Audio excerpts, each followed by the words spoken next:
आइए सुनते हैं अज्ञेय की कहानी। शांति वाली हंसी थी। जानकी दास, मुजरिम, तुम पर जुर्म लगाया जाता है कि तुमने तारीख 14 दिसंबर को शाम के 8 बजे हॉलीवुड पार्क के दरवाजे पर दंगा किया और कि तुम्हारी रोजी का कोई जरिया नहीं है। बोलो, तुम्हें जवाब में कुछ कहना है। जवाब के बदले जानकी दास को टुकुर टुकुर अपनी ओर देखता पाकर न जाने क्यों मजिस्ट्रेट पसीज उठे। उन्होंने कहा, जो कुछ तुम्हें जवाब में कहना हो सोच लो। मैं तुम्हें 5 मिनट की मोहलत देता हूँ। 5 मिनट। जानकी दास के वज्राहत मन को मानो कोड़े की चोट सा, मानो बिच्छू के डंक सा यह एक फिक्रा काटने लगा। बताने की फिजूल कोशिश करने लगा। 5 मिनट, 5 मिनट। जैसे नदी के किनारे पड़ा हुआ कछुआ पास कहीं खटका सुनकर तनिक सा हिल जाता है और फिर वैसा ही रह जाता है, लोंदे का लोंदा। वैसे ही जानकी दास के मन ने कहा।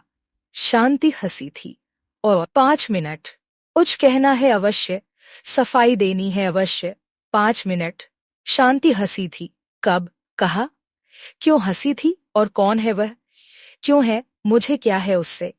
5 मिनट। उसे धीरे धीरे याद सा आने लगा, किंतु याद की तरह नहीं, बुखार के बुरे सपनों की तरह।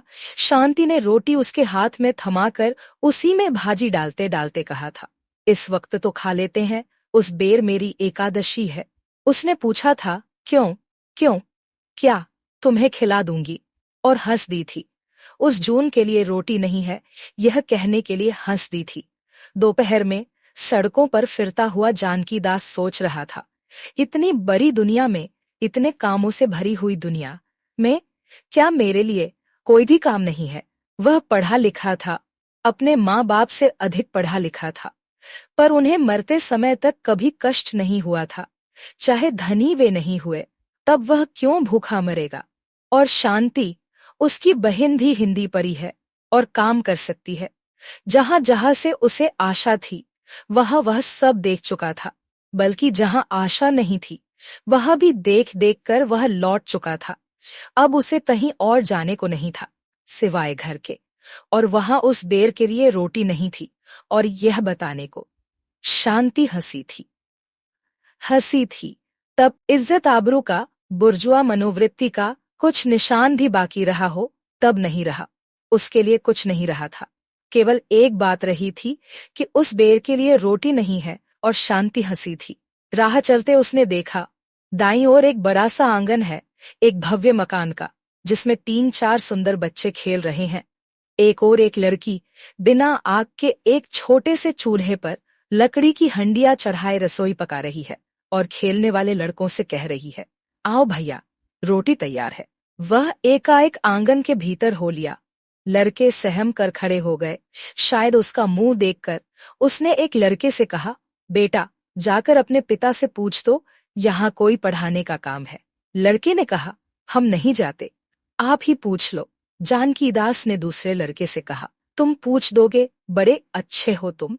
उस लड़के ने एक बार अपने साथी की ओर देखा, मानो पूछ रहा हो, मैं भी ना कह दूं, लेकिन फिर भीतर चला गया और आकर बोला, पिताजी कहते हैं कोई काम नहीं है। जानकी दास ने फिर कहा, एक बार और पूछाओ, कोई जल्दसाजी का काम है या बढ़ाई का, या और कोई? अब की तो पूछ लेता हूँ, फिर नहीं जाने का। और भीतर चला गया। आकर बोला, पिताजी कहते हैं यहाँ से चले जाओ, कोई काम नहीं है, फिजूल सिर मत खाओ। जानकी दास बाहर निकल आया। कोई पढ़ाने का काम है, किसी क्लर्क की जरूरत है, जिल्दसाज की, बढ़ई की, रसोइया की, भिश्ती की, टहलुए की, मोची मेहतर की, कोई जरूरत नहीं है। सबके अपने अपने काम है, केवल जानकी दास की कोई जरूरत नहीं है, और उस बेर खाने को नहीं है। और शांति हंसी। शाम को हॉलीवुड पार्क के दरवाजे के पास जो भीड़ खड़ी थी, उन्हीं में वह भी था। दुनिया है, घर है, शांति है, रोटी है, यह सब वह भूल गया था।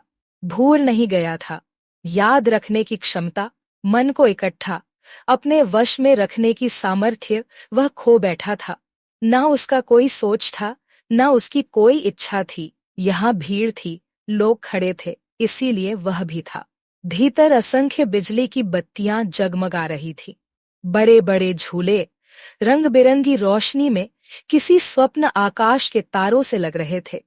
कहीं एक एक बहुत ऊंचा खंभा था जिसकी कुल लंबाई नीली और लाल लैंपों से सजी हुई थी, और उसके ऊपर एक तख्ता बंधा हुआ था। उसी के बारे में बातें हो रही थी और जानकी दास मंत्र मुग्ध सा सुन रहा था। वह जो है न खंभा, उसी पर से आदमी कूदता है। नीचे एक जलता हुआ तालाब होता है, उसी में उससे पहले दूसरा खेल भी होता है जिसमें कुत्ता कूदता है। नहीं, वह बाद में है। पहले साइकिल पर से कूदने वाला है, वह यहाँ से नहीं दिखता। वह कितने बजे होगा? अभी थोड़ी देर में होने वाला है। 8 बजे होता है। यह आवाज क्या है? अरे, जो वह गुंबद में मोटरसाइकिल चलाता है, उसी की है। जानकी दास का अपना कुछ नहीं था, इच्छा शक्ति भी नहीं। जो दूसरे सुनते थे वह उसे सुना जाता था, जो दूसरे देखते थे वह उसे दिख जाता था। वह देखो, झूले चलने लगे थे, चरखड़ियां घूमने लगी थीं। उन पर बैठे हुए लोग नहीं दिखते थे, पर प्रकाश में कभी कभी उनके सिर चमक जाते थे, और कभी किसी लड़की की तीखी और कुछ डरी सी हंसी वहां तक पहुंच जाती थी। डरी सी किंतु प्रसन्न, आमोद भरी। जानकी दास देखता था और सुनता था, और निश्चल खड़ा भी उत्तेजित हो जाता था। वही क्यों, सारी भीड़ ही धीरे धीरे उत्तेजित होती जा रही थी। तभी बजा तीखा, किसी प्रकार की सोच या चिंता से मुक्त पुकारता हुआ किसी ने कहा, अब होगा साइकिल वाला खेल। चलो चलो, चले अंदर। तुम नहीं चलोगे? चलो, मैं भी चलता हूँ यार, यह तो देखना ही चाहिए। आओ न जल्दी, फिर जगह नहीं रहेगी। भीड़ दरवाजे की ओर बढ़ी, उत्तेजना भी बड़ी फैली, फिर बड़ी। जानकी दास भी साथ पहुंचा। टिकट घर के दरवाजे पर लोग टिकट लेकर भीतर घुसने लगे। जानकी दास खड़ा देखने लगा। तभी एक लड़का एक छोटी लड़की का हाथ पकड़े उसे घसीटता हुआ जल्दी से टिकट घर पर पहुंचा, और टिकट लेकर उत्तेजना से भर्राए हुए स्वर में बोला, कमला, अगर देर से पहुंचे तो याद रखना, मार डालूंगा। डाला और पड़ा रहने दिया, निकाला नहीं। उत्तेजना टूट गई। जेब में एक पैसा भी नहीं था। मुजरिम, तुम्हें कुछ कहना है? जानकी दास ने फिर एक बार दीन दृष्टि से मजिस्ट्रेट की ओर देख दिया, बोला नहीं। उसका मन कछुए की तरह कनिक और हिलकर बिल्कुल जड़ हो गया। उस बेर उसने नहीं खाई थी तो शांति ने खाली होगी। मजिस्ट्रेट साहब सेकंड भर सोचकर बोले, 1 साल। हंसी थी। उस बेर के लिए रोटी नहीं है, यह कहने के लिए शांति हंसी थी। वीडियो अच्छी लगी है तो इसे लाइक करें या चैनल को सब्सक्राइब करना बिल्कुल ना भूलें।